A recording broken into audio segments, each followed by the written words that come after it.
Paltrow in black. Sanderson. Beginning skier in green. Woman. Watch Sanderson. And then we're done. So it's probably that third one, that two back, that's probably the most powerful of them in terms of showing you the layout. All right, how am I doing on time, folks? I want to leave James 10 or 15 minutes. 30 minutes so far. Thanks. So I'm going to 10 after. Thanks, Judge.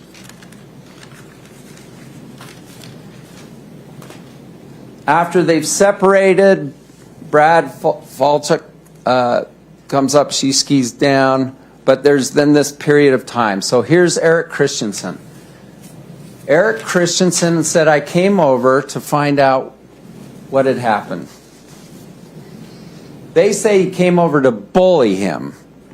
Deer Valley employees who bully their guests get fired. He's been there 40 years. You could see if his grandfatherly demeanor makes sense under Craig Ramon's story. It doesn't. It doesn't. Eric comes over and he says, first thing I'm doing, I'm taking off skis. Remember, under all stories, no skis came off. That tells you something about the manner of the collision, doesn't it? It wasn't like Ramon describes, flat out straight. By the way, Ramon, oh my gosh, he says he's out cold for 2 or more minutes. Do you know what did you do about it? Nothing. Nothing. Could you imagine looking at an unconscious person, splayed out, head down, skis on, for over 2 minutes? Could you imagine? I'm like, did you call 911? Did you check for breathing? No. Yeah. None of that. I mean, good grief. Give me a break. All right. Eric Christensen comes over and says, okay, let's take skis off. Remember, he had some personal knowledge because he knew kind of where Gwyneth was, and he kind of knew where Eric Christensen was. He knew where they were, downhill versus uphill, and he knew their skill level. He could tell, he said he could tell because Mr. Sanderson was an advanced skier because he didn't slide. I didn't really know this, but if you do kind of, you skiers will maybe know. If you can work your edges and you don't slide, apparently that means you're a more advanced skier. Okay, so he comes over, he's trying to figure out what's going on, but he actually knows some things. Gwyneth is pissed off. If you hit someone, do you yell at the person you just hit? No. The hittee, and I've been hit skiing, is usually the unhappy one. But she recognizes these things happen until he says, did you hit me? And now she's mad because not only has he hurt her and hit her, but now he's saying, no, I think you caused this. And then she's like, are you kidding me? You just ran in my effing back. And Moses heard it. Moses heard it. All right. So then, Christensen, who I think is just a fabulous witness, I think everything he said is just utterly true. It's consistent with everything. He took off skis. I said, was Sanderson ever out cold? No. If he was, it would have been like that. Gwyneth, was he out cold for 2 minutes? No, he wasn't out cold at all. Don't you think people would be going like crazy if there was a man splayed out on Deer Valley, head down, out cold for minutes? That's not a believable story. Eric Christensen now is engaging people. Gwyneth's mad, but she's okay in the sense that she doesn't need help. She can still ski, but she said her knee, which she'd already had surgery on, hurt, and she has sustained a blow. I mean, I don't know if you've ever been hit, even if you're in a football game and you're all padded up. She had sustained a blow. She was upset. And then this idea of him not sort of, she says, you know, you just did this. And then what did he say? I'm sorry. Does the person who got hit say they're sorry? No. The hitter says, I'm sorry. And he said it. I'm sorry. I'm sorry.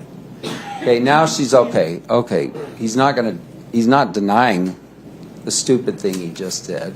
But, okay, now we got to sit around and kind of we'll sort things out. Then Christensen goes to Sanderson.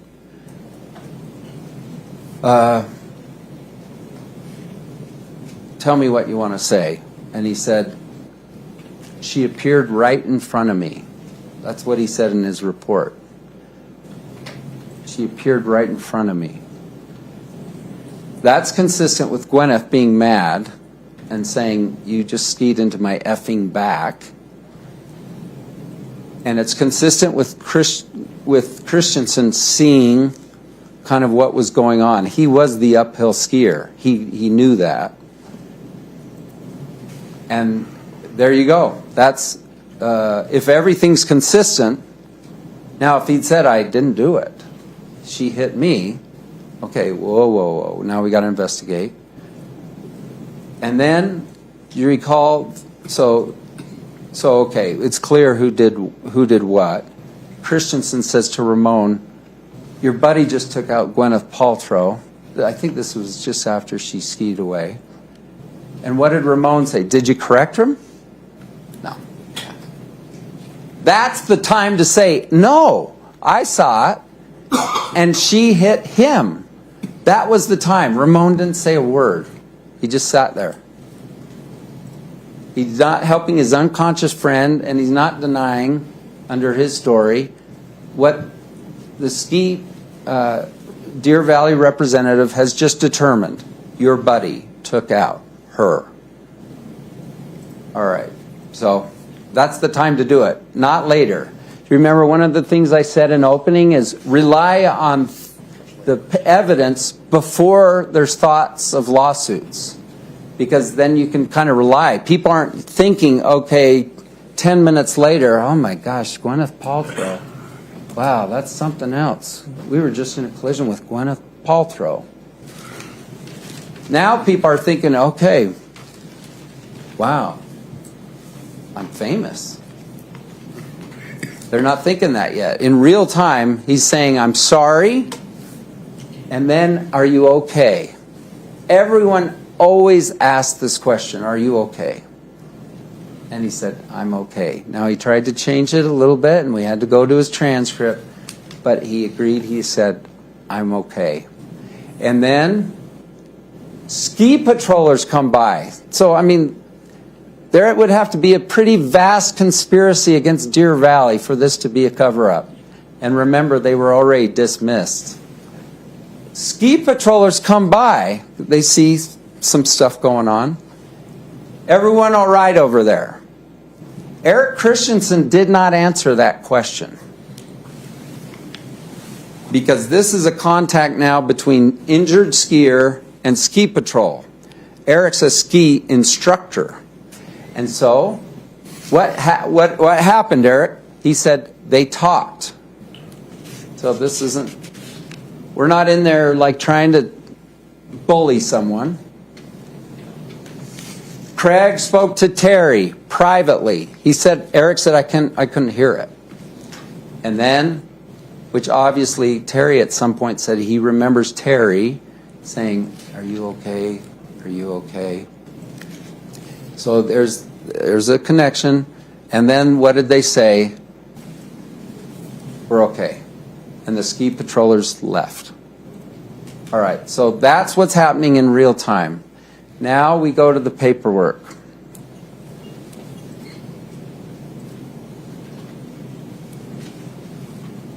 Why don't we fill out a big deal, get everyone's statements and everything? Because if this happens all the time on ski resorts. If everyone's okay, I mean, we don't have a scene about it. But they go down a little longer. They now know that Miss Paltrow was part of the collision. And then Terry, and you can believe him, but they now know. I'm not skiing too well. I don't feel that well. All right, fair enough. It did come 10 minutes after they found out who they had been involved with. All right, bring in Whitney. Whitney's an awesome, geez, I thought she was a fabulous witness. She pulls up, and she's all business, like, okay, I'm going to assess for unconsciousness. No. What happened? She says, what happened to Terry? He didn't say, I got hit. He says, I don't remember. I don't know. Did Craig immediately go in on that? We'll have to defer to her report. That was a legitimate question of mine. I'm trying to remember. James, when are you up? 5 minutes.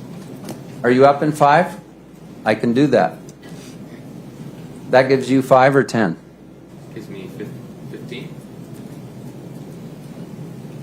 Thanks. I'm going to be done in 5 minutes, folks. Okay. So Whitney's delightful, loads him up, takes him down, says, hey, before, I want you to remember 5 things. And this isn't like man, woman, dog. This is like, I got my degree in Michigan, I was Deer Valley Grand Slalom person, whatever. All these really detailed. I like horses, my horse's name, all this stuff.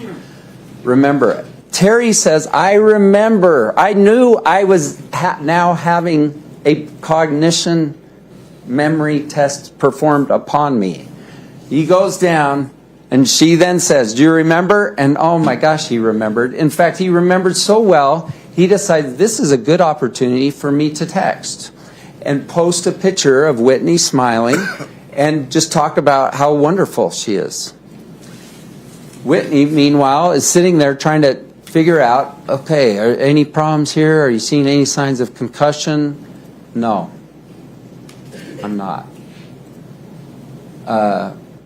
Do you remember Dr. Edgley? I don't know if you thought that was cool, that a guy who heads up the U's acquired brain injury clinic has had an acquired brain injury. I thought it was kind of cool. Anyway, he goes, what do you look at? You look at period of unconsciousness. We have Craig versus all these people saying he wasn't unconscious. They even imply like Christensen didn't even care about us. He's yelling at us, he's bullying us, and then he's abandoning us on the conscious, drooling on the mountain. Give me a break. Is that what you know Deer Valley to be? So then, okay, he checks out at the main clinic. Then he's down to the Instacare. What is that Instacare PA looking? He's looking for I don't see any signs of symptoms of unconsciousness or concussion. Because they're looking at memories, they're looking at periods of unconsciousness, and they're looking at, what was the third? Do you recall? Memory. Ataxia. That means inability to speech. I don't think that is what they were looking for. In any case, they're looking for any signs and the symptoms of concussion. No. Now that doesn't mean he didn't have a concussion, but it does mean this isn't anything severe at all. I mean, okay. Next day he goes to the VA. These are the people he knows. CT. Guess what? They're like all the same abnormalities as you had on your brain before. The problem is.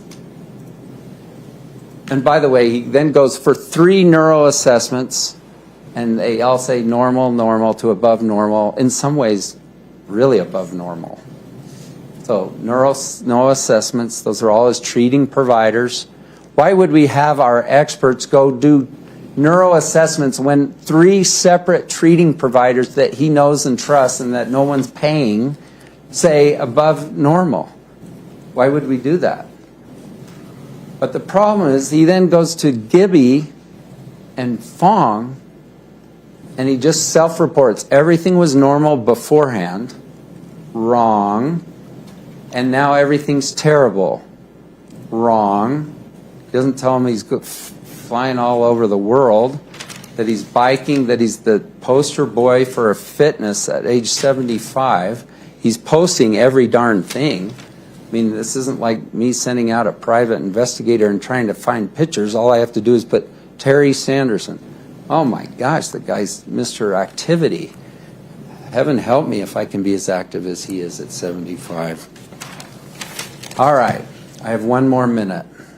I'm going to go back to Lady Liberty. So we talked about the blindfold, Lady Justice, excuse me. We talked about the blindfold, and we talked about the scale. The sword. The sword, we want you to use the sword. This sounds harsh because we're not beheading anyone. The sword is to defend a meritless claim. This is a meritless claim. You don't throw a $3 million bombshell in the courtroom, call her King Kong, and walk away. You shouldn't reward that. And Gwyneth, who could have just paid it out, paid the ransom. No, I'm not doing that. I'm not going to have someone hurt me and then ask me for a lot of money.